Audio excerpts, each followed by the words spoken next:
Isra Miraj dan urgensi kepemimpinan Islam global. Peristiwa Isra Miraj merupakan salah satu peristiwa paling monumental dalam sejarah Islam. Isra Miraj bukan hanya peristiwa spiritual yang syarat mukjizat. Isra Miraj juga mengandung pesan politik dan peradaban yang sangat mendalam. Isra Miraj adalah penegasan bahwa Islam bukan sekedar agama ritual individual, melainkan ideologi yang memimpin kehidupan manusia secara menyeluruh di bawah kepemimpinan global. Dimensi spiritual. Kewajiban sholat 5 waktu merupakan salah satu pesan inti Isra Miraj. Sholat adalah satu-satunya ibadah yang Allah SWT wajibkan secara langsung kepada Rasulullah di Sidratul Muntaha tanpa perantara. Hal ini menunjukkan kedudukan sholat sebagai fondasi utama pembentukan manusia bertakwa yang layak memikul amanah besar kepemimpinan global. Dalam Quran Surat Al-Baqarah ayat 45, Allah SWT berfirman yang artinya, "Mintalah kalian pertolongan dengan sabar dan sholat." Rasulullah SAW menegaskan bahwa sholat adalah amal pertama yang akan dihisab pada hari kiamat. Sholat sekaligus menjadi pembeda antara iman dan kufur. Selain itu, Al-Quran juga menegaskan fungsi sosial dari sholat. Lihat Quran Surat Al-Ankabut ayat 45 yang artinya, "Sesungguhnya sholat itu mencegah dari perbuatan keji dan mungkar." Dengan demikian, sholat tidak hanya membentuk kesolehan individual, sholat juga melahirkan manusia yang baik secara sosial seperti memiliki sifat jujur, amanah, dan adil. Ini adalah antara sifat-sifat yang diperlukan bagi kepemimpinan Islam. Isyarat kepemimpinan Islam global. Dimensi politik Isra Miraj tampak jelas ketika Rasulullah SAW memimpin sholat para nabi di Masjid Al-Aqsa. Peristiwa ini bukan simbol kosong. Ia adalah isyarat ilahiyah tentang kepemimpinan Islam atas seluruh umat manusia dan seluruh risalah sebelumnya. Profesor Dr. Waskol Hajji menegaskan bahwa peristiwa ini adalah indikasi politik yang sangat kuat tentang kepemimpinan umat Islam atas dunia.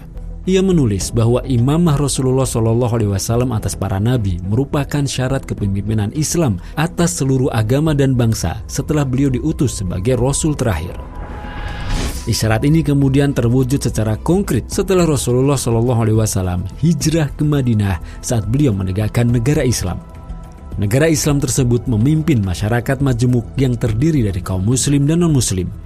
Demikian sebagaimana tertuang dalam Piagam Madinah. Piagam ini antara lain mengatur hubungan sosial dan politik secara adil di bawah kepemimpinan Islam. Khilafah, realisasi historis kepemimpinan Islam global. Setelah era negara Islam di bawah kepemimpinan Rasulullah SAW, kepemimpinan Islam global mencapai bentuk institusionalnya dalam wujud khilafah Islam.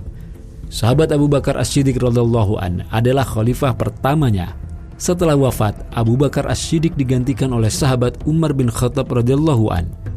Pada masa Khalifah Umar bin Khattab radhiyallahu an, kota Al-Quds, tempat yang pernah disinggahi Rasulullah SAW dalam peristiwa Isra Mi'raj, dibebaskan tanpa pertumpahan darah.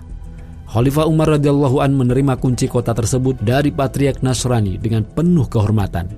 Ini adalah sebuah peristiwa yang diakui oleh sejarawan muslim maupun non-muslim sebagai teladan kepemimpinan yang adil dan beradab.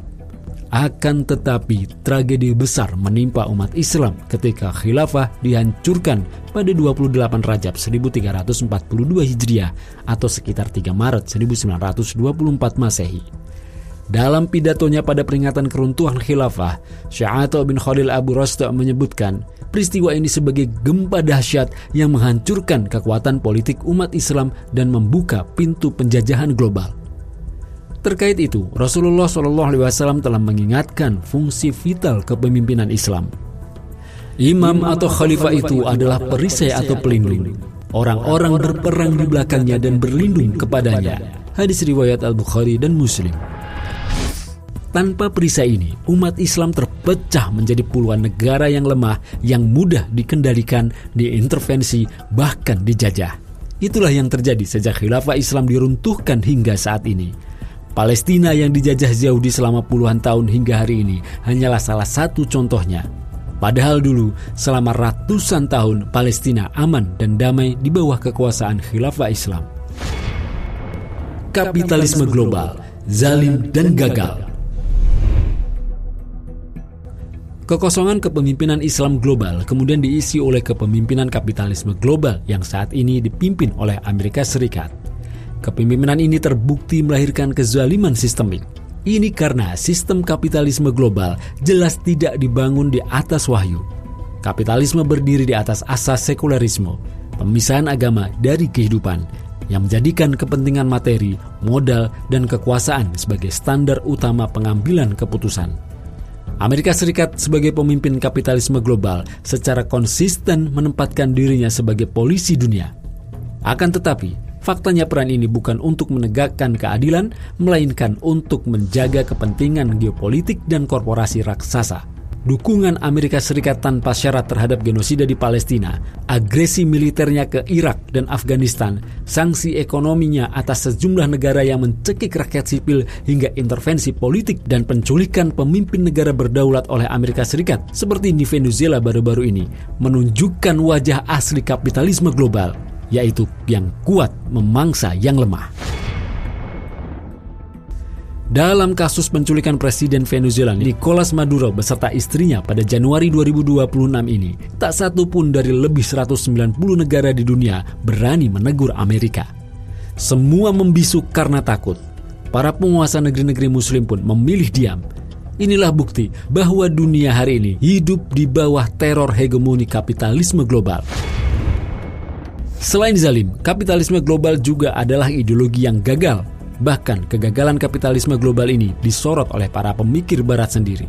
Joseph A. Stiglitz, peraih Nobel Ekonomi misalnya, dalam bukunya Globalization and Its Discontent, mengakui bahwa globalisasi kapitalistik yang dipimpin Amerika Serikat dan institusi seperti IMF justru memperparah kemiskinan, ketidakstabilan politik, dan ketimpangan sosial di banyak negara berkembang.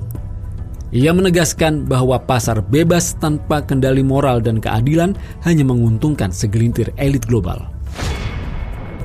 Thomas Piketty dalam karya monumentalnya Capital in the 21st Century juga membuktikan secara empiris bahwa kapitalisme modern secara sistemis memperlebar jurang antara si kaya dan si miskin. Saat tingkat pengembalian modal lebih besar dari pertumbuhan ekonomi, kekayaan akan terkonsentrasi pada oligarki, sementara mayoritas manusia tersingkir. Bahkan Francis Fukuyama, pengusung tesis babak akhir sejarah, belakangan mengakui bahwa demokrasi liberal dan kapitalisme global gagal menghadirkan keadilan dan stabilitas. Keduanya justru memicu krisis kepercayaan, populisme ekstrim, dan kehancuran kohesi sosial. Pengakuan para pemikir barat ini menegaskan bahwa kapitalisme global bukan hanya gagal secara moral menurut Islam, tetapi juga gagal secara empiris menurut ukuran ilmiah mereka sendiri. Urgensi kepemimpinan Islam global. Islam tentu berbeda dan bertolak belakang dengan kapitalisme. Ideologi Islam tidak membenarkan penjajahan, perampasan sumber daya, maupun pembunuhan massal demi kepentingan ekonomi atau politik.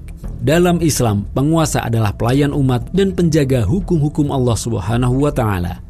Maka dari itu, ideologi Islam dengan kepemimpinan global khilafah bukan sekedar alternatif, melainkan solusi peradaban yang rasional, historis, dan manusiawi karena berbasis wahyu, bukan hawa nafsu.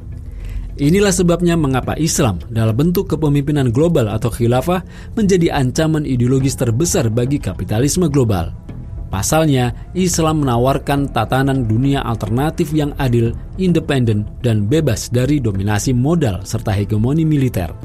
Selama khilafah belum tegak, dunia akan terus berada dalam lingkaran kezaliman global. Dan selama kapitalisme memimpin dunia, keadilan sejati hanyalah slogan kosong. Hanya saja, menurut Profesor Dr. Rowas Kolhasji, pemimpin Islam global mensyaratkan dua hal utama. Pertama, adanya sistem Islam yang diterapkan secara kafah dalam seluruh aspek kehidupan. Ini sejalan dengan firman Allah SWT dalam Quran Surat Al-Baqarah ayat 208 yang artinya, "Wahai orang-orang yang beriman, masuklah kalian ke dalam Islam secara menyeluruh." Kedua, adanya pemimpin yang amanah. yakni khalifah yang menerapkan hukum-hukum Allah SWT secara kafah, bukan penguasa boneka yang tunduk pada kepentingan barat. Penutup. Selain kewajiban sholat 5 waktu, Isra Mi'raj juga mengandung pesan ilahiyah kepada umat Islam agar senantiasa menegakkan kepemimpinan Islam global atau khilafah. Karena khilafah lah yang menerapkan syariah Islam secara kafah, yang bakal mampu sebagaimana dulu mewujudkan keadilan sejati sekaligus kepemimpinan manusia menuju kesejahteraan dan keridhaan Allah SWT. Apalagi Allah SWT telah menjanjikan kekuasaan bagi kaum beriman seperti yang termaktub dalam Quran Surat An-Nur ayat 55 yang artinya Allah telah menjanjikan kepada orang-orang yang beriman dan beramal soleh bahwa Dia benar-benar akan menjadikan mereka berkuasa di muka bumi. Rasulullah SAW juga memberikan kabar gembira. Kemudian akan ada kembali khilafah di atas manhaj kenabian. Hadis riwayat Ahmad. Sebagai muslim, kita semua wajib menyambut janji Allah SWT dan kabar gembira dari Rasulullah SAW ini. Caranya tentu dengan berjuang mewujudkan janji dan kabar gembira tersebut dengan sungguh-sungguh dan mengerahkan segala bentuk pengorbanan, bukan dengan cara berpangku tangan, apalagi menjadi penghalang perjuangan. Wallahu a'lam bishawab.